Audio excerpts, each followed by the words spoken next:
예, 사순절 여섯 번째 주 첫 번째 날 아침 묵상에 오신 여러분들 환영합니다.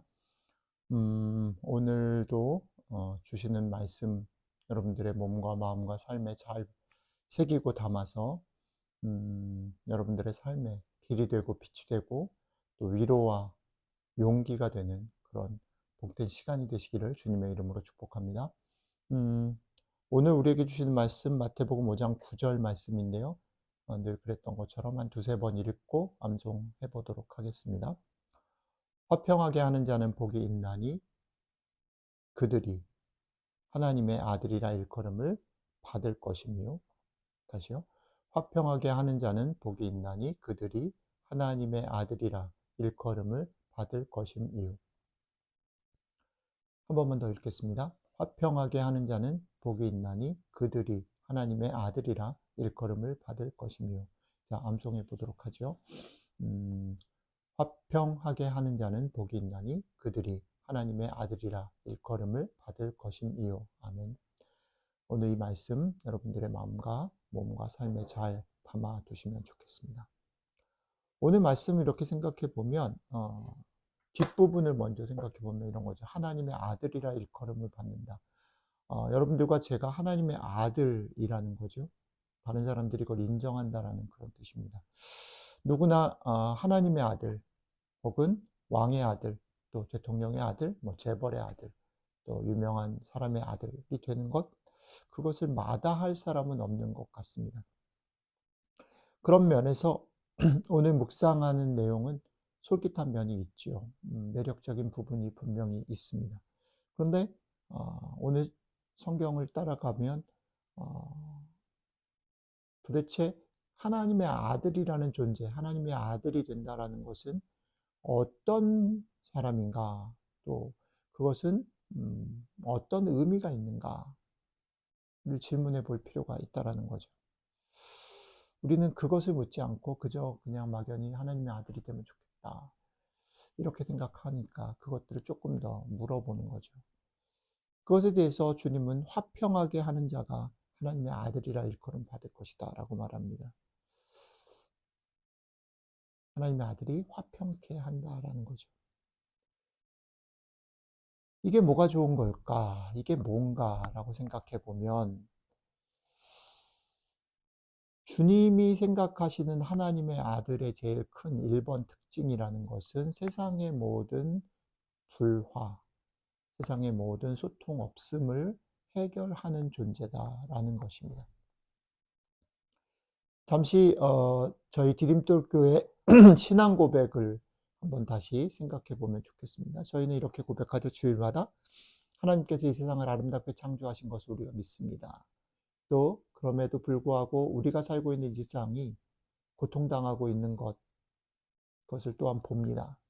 이렇게 왜 고통당하냐면 하나님께서 만드신 원래 세상이 하나님과 사람 사이에, 사람과 사람 사이에, 또 사람과 다른 피조물 사이에 막힘이 없는 소통이 있었는데 이게 무너졌다는 거죠. 그래서 고통당하고 있다라는 겁니다. 소통의 부재.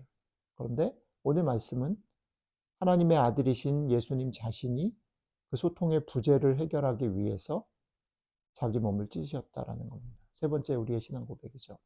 우리는 예수 그리스도가 이 모든 고통의 문제의 해결자이신 것을 믿습니다. 어떻게 하셨나요? 그냥 말로만이 아니고 그가 몸을 찢으셔서 이 문제를 해결하셨습니다. 그러니까 사실 오늘 이 말씀은 팔복의 어떤 말씀보다 1차적으로는 자기 자신을 얘기하시는 것 같습니다. 나 하나님의 아들 예수 그리스도가 이 땅에 오셔서 자기 몸을 찢어서 이 문제를 화평케 하는 자로 해결하셨다라는 거죠. 주님이 몸을 찢으셔서 이루신 화평, 그리고 그 주님이 해결하신 그 해결의 자리로 우리를 부르신 거죠.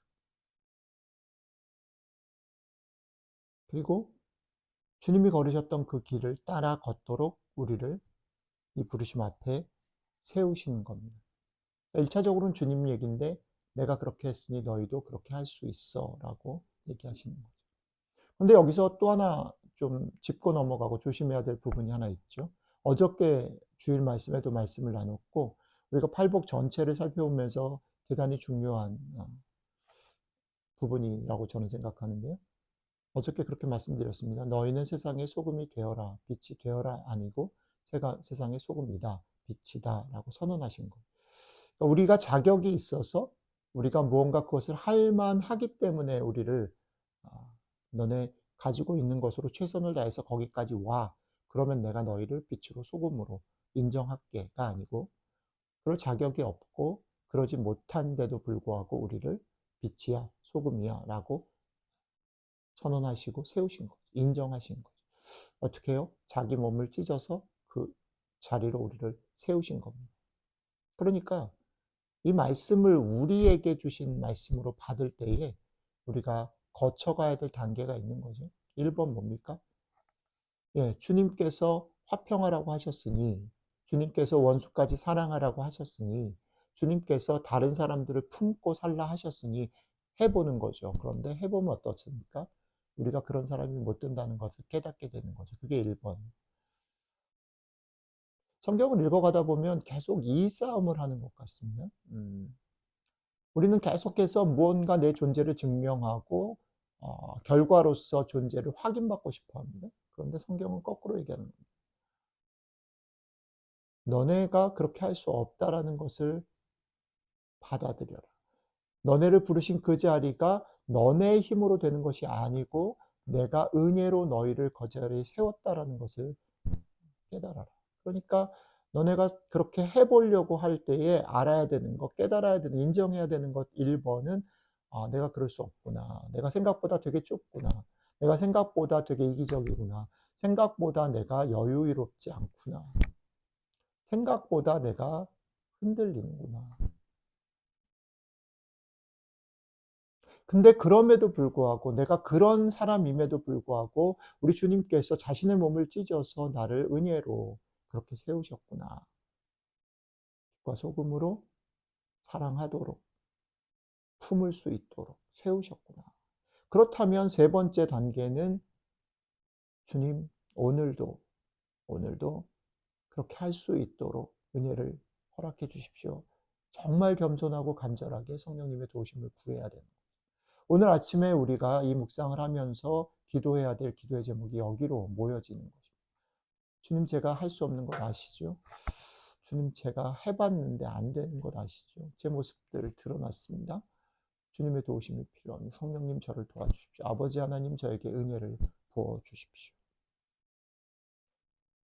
충분히 그 은혜를 힘입으셔야 합니다.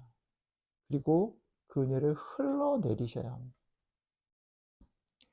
그러니까 이 그림은 이런 겁니다. 이를 악다물고 손을 꽉 쥐고 내가 화평해야지, 내가 저 사람을 섬겨야지, 사랑해야지, 품어야지 이게 아니고 손을 펴서 도움을 하늘을 향해서 주님 도와주십시오.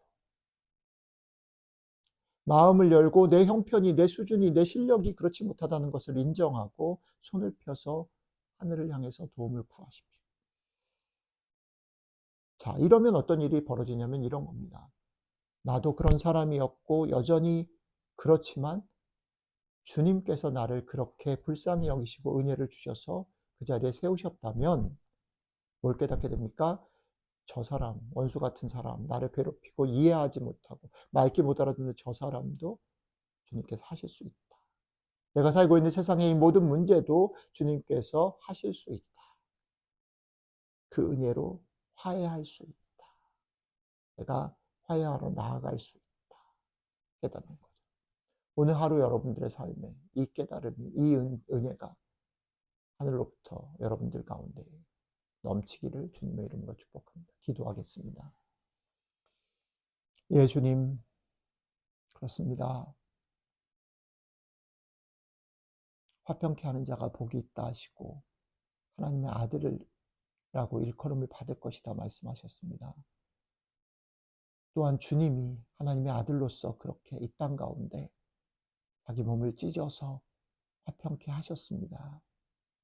그것을 알지만 우리를 생각해 보면 우리가 얼마나 좁고 얼마나 얄팍하고 얼마나 이기적이고 그러지 못하는 사람들인 것 주님 아십니다. 그럼에도 불구하고 주님 걸어가신 그 길을 따라가려 할 때에 우리에게 주의 은혜가 필요합니다. 주께서 우리를 바꾸신 것, 주께서 우리를 여기로 부르신 것 기억하면서 다른 이도 우리가 살고 있는 세상도 주께서 바꾸실 수 있음을 믿게 하시고 그 은혜를 힘입어 나에게 주신 그 은혜를 흘러내리며 살아가는 복된 하루 될 수 있도록 함께 해주시면 좋겠습니다.